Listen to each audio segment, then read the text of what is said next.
ने गाड़ी होटल की पार्किंग में खड़ी की और आहिस्ता कदमों से अंदर की जानिब चल पड़ी। उसका जख्म काफी हद बेहतर हो गया था, लेकिन मुकम्मल तौर पर ठीक नहीं हुआ था। होटल में उसे आतिफ नजर न आया। उसे हल्की सी बेचैनी महसूस हुई, कहीं लेट ना हो गया हो। एक सोच उसके दिमाग में उभरी, मगर फिर उसे ख्याल आया कि आखिर वो एक खुफिया एजेंट था, लाजमी तौर पे हुलिया बदल के आया होगा। सर झटकते हुए वो लिफ्ट के जानिब बढ़ गई। थोड़ी देर बाद वो तीसरी मंजिल पे थी।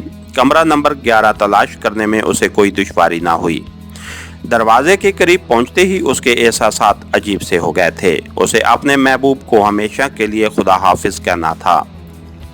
ये जितना मुश्किल और गिरां काम था, उसको एक मोहब्बत करने वाला ही समझ सकता है। कमरे का दरवाजा उसे खुला मिला। अंदर दाखिल होते ही उसकी नज़र सोफे पे बैठे इस्माइल पे पड़ी। वो उस वक्त अपने असल हुलिये में था। उसे देखते ही बेताबी से खड़ा हो गया। मैं लेट तो नहीं हो गई? वो थके थके से लहजे में बोली। नहीं, यूं भी मैं क़यामत की 31 तारीख तक मोहतरमा का इंतजार कर सकता था। बातें बनाना तो कोई तुमसे सीखे। वो सोफे पे बैठ गई। वैसे तरस नहीं आता मुझ गरीब पे? क्या मतलब? उसका अफसरदा लहजा हिना को हैरान कर गया। मतलब वाज़ेह है, एक तो अल्लाह ताला ने सूरत ही ऐसी दी है कि देखने वाले की मत मारी जाए, ऊपर से ऐसे सजना संवरना, ये सरासर जुल्म नहीं है तो क्या? इस्माइल के चेहरे पे छाए चाहत के तसरात और मोहब्बत पाश नजरों की ताब न लाकर उसने हया आलूद मुस्कुराहट से सर झुका लिया। इस्माइल आहिस्ता से गुनगुनाया, नजर झुका के वो अपनी अदा पे शर्माए, नजर झुका के वो अपनी अदा पे शर्माए, खुदा करे कि ये मौसम यही ठहर जाए। बस बस, ज्यादा मस्का लगाने की जरूरत नहीं। ये बताओ कि असल हुलिये में क्यों आए हो? क्यों? बहुत ही बुरी है मेरी असल सूरत? नहीं, बहरहाल इतना भी नहीं है जितना लोगों ने समझ रखा है। गुजारा चलाया जा सकता है। ये बात उसके होंठों पे थी कि कमरे का दरवाजा एक झटके से खोलते हुए आतिफ अंदर दाखिल हुआ। उसके हाथ में दबे पिस्टल का रुख इस्माइल की जानिब था। खबरदार हरकत करने की कोशिश नहीं करनी, वो तहकमाना लहजे में चिल्लाया। उसके साथ ही 5-6 मुसल्लह अफराद कमरे के अंदर घुसते चले आए। इस्माइल के चेहरे पे अजीब से तसरात नमूदार हुए। वो कभी भी खतरों से नहीं घबराया था, मगर उस वक्त उसे महसूस हुआ जैसे उसके बदन की ताकत बिल्कुल ही खत्म हो गई हो।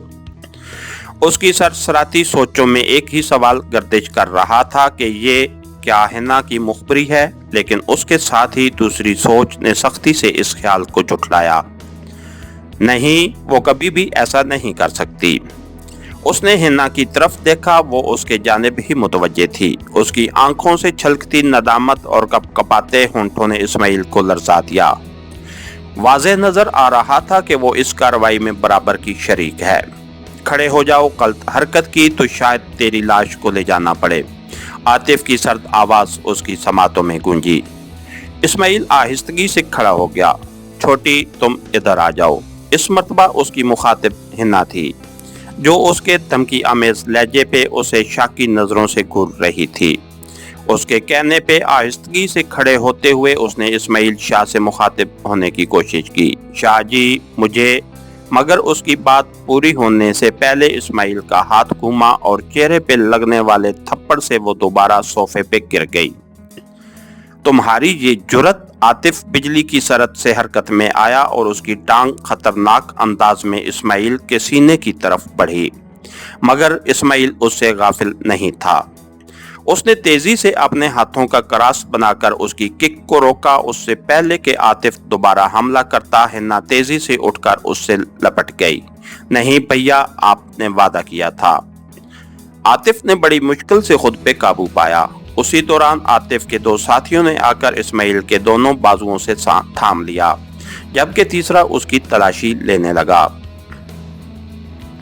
आतिफ हिना की जानिब मुतवज्जे हुआ, जिसके चेहरे पे तेजी से खड़े होने की वजह से तकलीफ के आसार नमूदार हो गए थे। छोटी, खैर तो है? वो परेशानी से मुस्तफसर हुआ।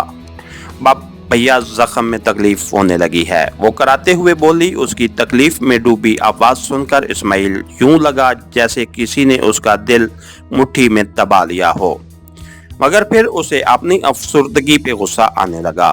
तुम बैठो। वो उसे सोफे पे बिठाते हुए अपने साथियों से मुखातिब होकर बोला, इसे ले जाओ, अगर भागने की कोशिश करे तो बेदरेक गोली मार देना। भैया छोटी, तुम खामोश नहीं रह सकती।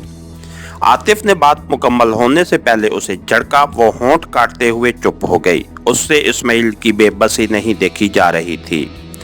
फिर आतिफ की गोली मारने की बात तो जैसे उसे लरसा दिया था। वो तमाम इस्माइल को साथ लिए कमरे से निकलते चले गए। पगली, उसे गोली थोड़ी मारनी है। आतिफ उसके सर पे हाथ रखते हुए बोला। ये तो धमका रहा था कि वो किसी किस्म की गलत हरकत ना करे। सॉरी भैया, मैं अपने जज्बात पे काबू ना रख सकी। अच्छा, अब बेफिक्र रहो, इंशाअल्लाह सब ठीक हो जाएगा। तुम्हारी तकलीफ को देखकर मुझे उसके चेहरे पे जो तसरात नजर आए हैं, अगर तुम देख लेती तो शायद खुशी से उछल पड़ती। को क्या मतलब भैया? उसके लिए नामुमकिन है कि वो तुझे भुला सके। मुझे यकीन है कि वो एक दिन मेरे पास मेरी गुड़िया बहन के रिश्ते की भीख मांगने जरूर आएगा। इसकी बात ने हिना को शर्माकर सर झुकाने पे मजबूर कर दिया था। उसी वक्त अचानक गोली चलने की आवाज आई और मुसलसल फायरिंग होने लगी। हिना लड़खड़ाती आवाज में मनमनाई, बब भैया, मगर आतिफ उसकी बात पे तवज्जो दिए बगैर उछलकर दरवाजे की समत बढ़ा। गुड़िया, दरवाजा अंदर से कुंडी कर देना और मेरे अलावा किसी के लिए दरवाजा खोलने की जरूरत नहीं। ये कहते ही वो जप्पाक से बाहर निकल गया, मगर हिन्ना को महसूस हुआ जैसे उसकी टांगों में सांस खत्म हो गया हो। वो दरवाजे तक जाने के काबिल नहीं रही थी। उसी वक्त एक के बाद दीगरे दो धमाके हुए जिसने उसके रहस्य औसान भी खता कर दिए। वो अपने सर को दोनों हाथों से थामे सोफे पे लेट गई। इसके साथ ही हमारी आज के एपिसोड का इख्तिताम हुआ। कहानीगर चैनल को लाइक कीजिए, सब्सक्राइब कीजिए और बेल आइकन को प्रेस कर दीजिए ताकि हर आने वाली नई वीडियो आप तक बर वक्त पहुंच सके। शुक्रिया।